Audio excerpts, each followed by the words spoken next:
I'm Tracy Baxter with today's Record News Watch. Police and fire officials in the city of Newburgh today shed more light on last evening's tragedy in their city. It began with a domestic dispute inside an apartment at 53 William Street. When it ended, police say 25-year-old LaShondra Armstrong put her 4 children in a minivan and drove it to the Newburgh waterfront and onto the boat ramp and then into the Hudson River. Investigation has revealed that all the children were inside the vehicle when it entered the water, but the 10-year-old child managed to escape.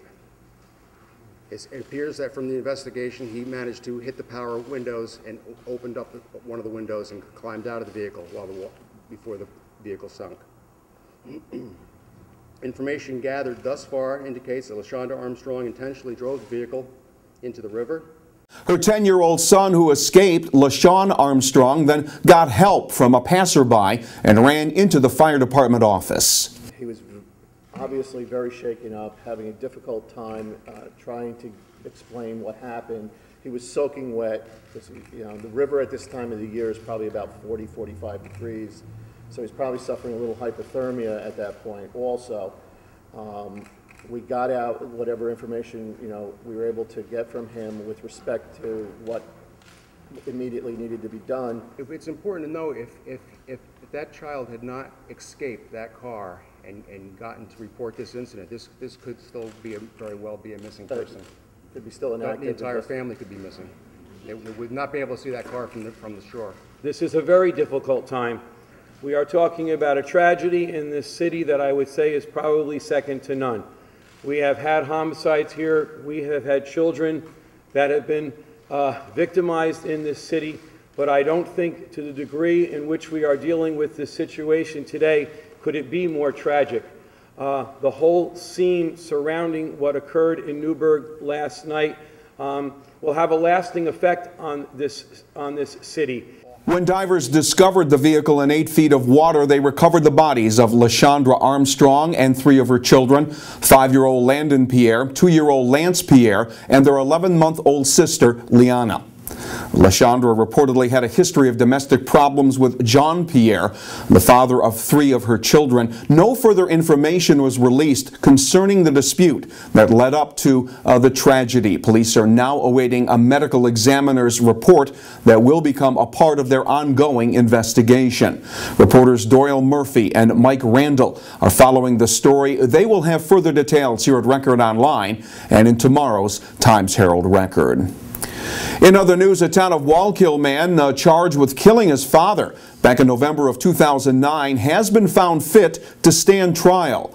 A forensic psychologist made that determination after an examination of 59-year-old Thomas Martin, who faces murder and manslaughter charges for the strangling death of his father, 90-year-old Lester Martin. Police say Thomas then hid his father's body in the basement of their Scotchtown Calabar Road home.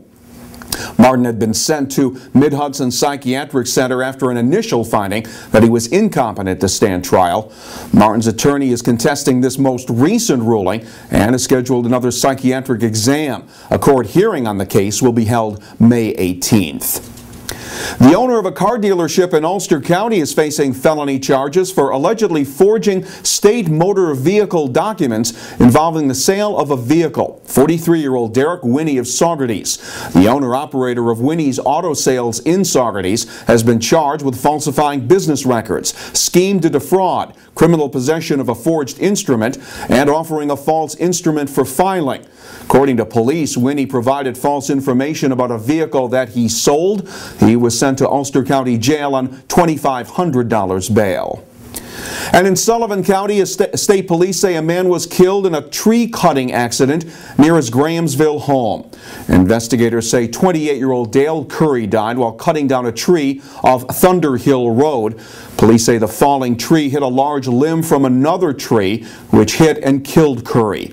His body was discovered by family members yesterday. We'll be getting a break from all the clouds and rain tomorrow. It will be mostly sunny and pleasant, with temperatures reaching the mid-60s, and sunny for most of the day on Friday.